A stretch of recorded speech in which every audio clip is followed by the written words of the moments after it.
बिहार के सियासी रण में पीएम मोदी ने जबरदस्त हुंकार भरी है। आरा और नवादा में पीएम मोदी ने आरजेडी और कांग्रेस पर जमकर हमला बोला। पीएम मोदी ने कहा, फिर जंगल राज नहीं आने देना है। साथ ही तेजस्वी के सीएम फेस पर भी पीएम ने बड़ा बयान दे दिया। भारत माता की, भारत माता की, भारत माता की। बिहार के चुनावी रण में पीएम मोदी जमकर गरजे। पीएम मोदी ने आरा और नवादा में चुनावी जनसभा की। पीएम मोदी की चुनावी रैली में एनडीए समर्थकों का जोश हाई दिखा। पीएम मोदी ने आरा की सभा में आरजेडी पर जोरदार हमला बोला। मोदी ने कहा कि आरजेडी वालों ने कांग्रेस की कनपट्टी पर कट्टा रखकर सीएम पोस्ट की उम्मीदवारी पर हामी भरवाई है। बंद कमरे में गुंडागर्दी का खेल खेला गया। आरजेडी और कांग्रेस में भयंकर झगड़ा है।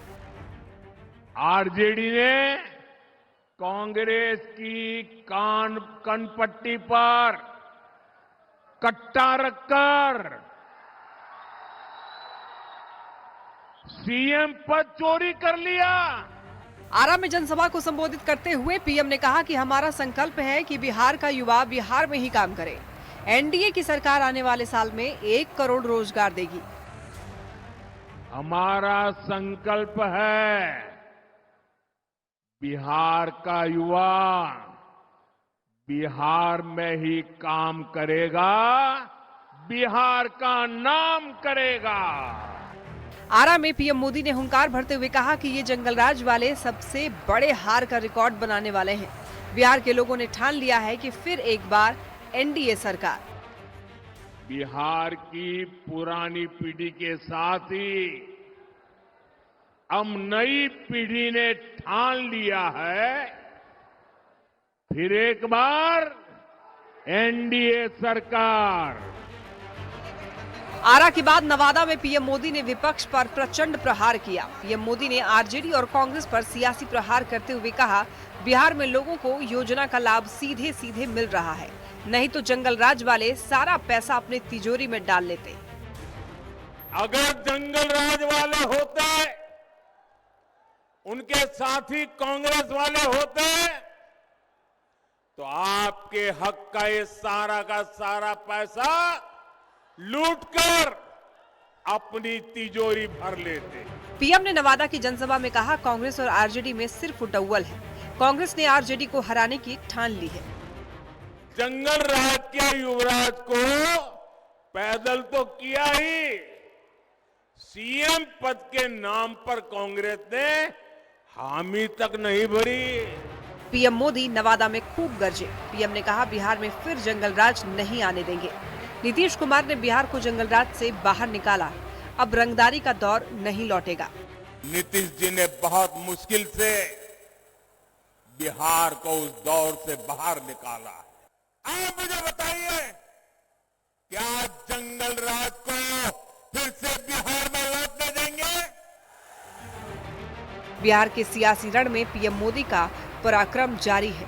पीएम मोदी सोमवार को भी 2 चुनावी सभा को संबोधित करेंगे, फिर मंगलवार को महिलाओं के साथ संवाद करने जा रहे हैं। पीएम मोदी का मिशन बिहार जारी है। न्यूज़ 18 के लिए आरा से चंदन कुमार और नवादा से अनिल विशाल की रिपोर्ट।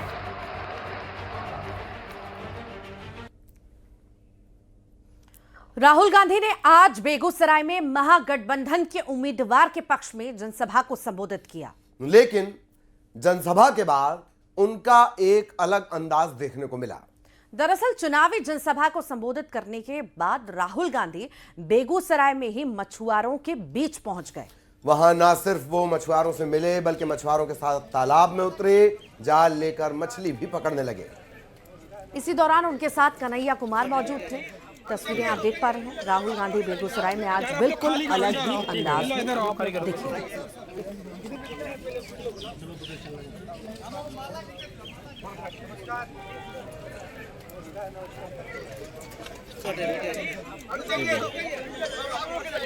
यार आप लोग खाली करो, इधर आओ। ठीक है, इधर आओ, खाली करो।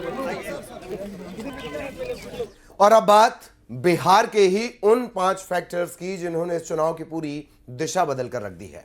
फिर वो चाहे पीएम मोदी पर राहुल गांधी के विवादित बयान हो या फिर खेसारी लाल के लिए बोले गए आपत्तिजनक शब्द। कैसे कई बयानों ने चुनाव में एक अलग फैक्टर की भूमिका निभाई है।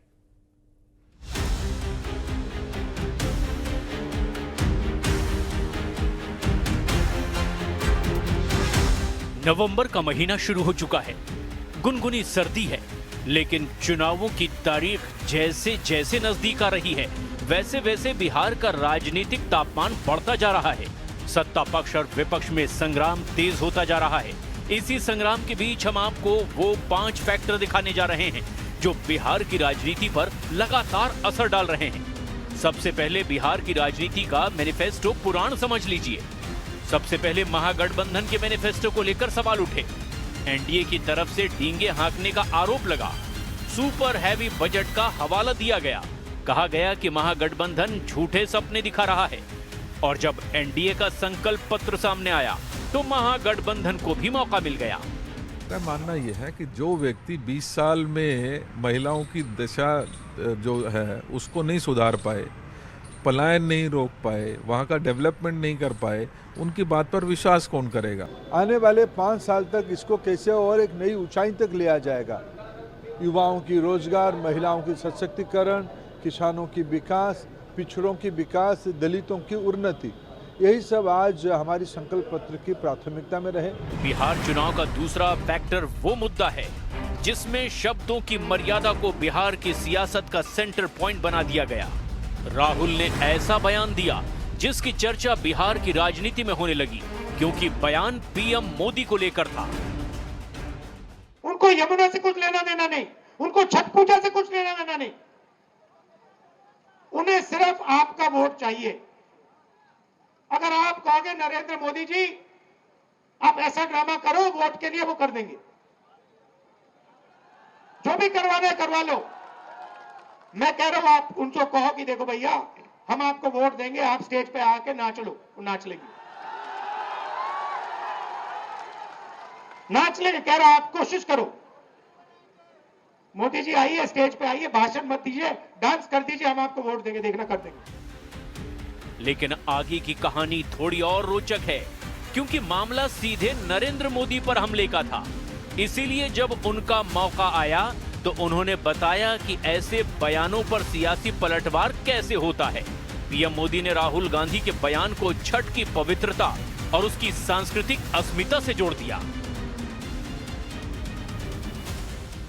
आप मुझे बताइए, क्या कोई कभी चुनाव में वोट पाने के लिए छठी मैया का अपमान कर सकता है क्या? क्या ऐसा अपमान बिहार सहन करेगा क्या? बिहार के चुनावी रण में तीसरा बड़ा फैक्टर बना हुआ है मुस्लिम डिप्टी सीएम का मुद्दा, क्योंकि महागठबंधन की तरफ से मुकेश सहनी को डिप्टी सीएम का उम्मीदवार बनाया गया है, जो मल्लाह समाज से आते हैं, जिनकी भागीदारी बिहार में 2% है। जबकि सवाल ये उठ रहे हैं कि महागठबंधन की तरफ से 18% आबादी वाले मुस्लिम समाज से डिप्टी सीएम उम्मीदवार क्यों नहीं बनाया गया? चिराग पासवान पहले ही कह चुके हैं कि महागठबंधन ने मुसलमानों का सिर्फ वोट बैंक की तरह इस्तेमाल किया। सियासी वार पलटवार की इस कहानी में बिहार के डिप्टी सीएम सम्राट चौधरी का बयान भी एक फैक्टर है, जिसमें उन्होंने आरजेडी उम्मीदवार और भोजपुरी सुपरस्टार खेसारी लाल यादव को नचनिया कहकर संबोधित किया। इस बयान पर सियासी पारा ऐसा चढ़ा कि सत्ता पक्ष और विपक्ष एक दूसरे को जुबानी तीरों से घायल कर रहे हैं। वो आजकल खेसारी लाल को यहाँ भेज दिया। अब देखिए इन लोग के पास तो सब उम्मीदवार हार गया। सीएन गुप्ता जी पहले हरा दिए थे सबको, तो कोई उम्मीदवार नहीं बचा था। अब नाचने वाले को ही भेज दिया आपके यहाँ। लेकिन बिहार चुनाव पर असर डालने वाले फैक्टर्स में जनसुराज के समर्थक दुलार चंद की हत्या का मुद्दा सबसे बड़ा हो गया, क्योंकि चुनावी प्रचार अभियान के बीच दुलार चंद की हत्या का आरोप जेडीयू उम्मीदवार और बाहुबली नेता के रूप में जाने जाने वाले अनंत सिंह पर लगा। महागठबंधन की तरफ से सीएम पद के उम्मीदवार तेजस्वी यादव चुनाव आयोग पर सवाल दाग रहे हैं। क्या चुनाव आयोग का कानून केवल विपक्षी लोगों के लिए, सत्ता पक्ष के लोगों के लिए कोई कानून नहीं है? जहां दुलार चंद यादव की हत्या हुई, वहां सुरक्षा व्यवस्था भी और पैनी कर दी गई है। अर्धसैनिक बल निगरानी कर रहे हैं। हर आने जाने वाले पर नजर रखी जा रही है। दावा किया जाता है कि ये सब कुछ पुरानी अदावत में हुआ है। दुलारचंद यादव का परिवार डरा हुआ है। बिहार का चुनावी मैदान इस वक्त बयानबाजी, आरोपों और बदले की राजनीति का अखाड़ा बना हुआ है। हर दल अपनी अपनी राजनीति में व्यस्त है, लेकिन असली मुद्दे कहीं पीछे छूटते नजर आ रहे हैं। मैनिफेस्टो से लेकर मर्यादा तक और दुलारचंद हत्याकांड से लेकर डिप्टी सीएम की सियासत तक बिहार की जंग अब जुबान और जनभावना दोनों पर लड़ी जा रही है।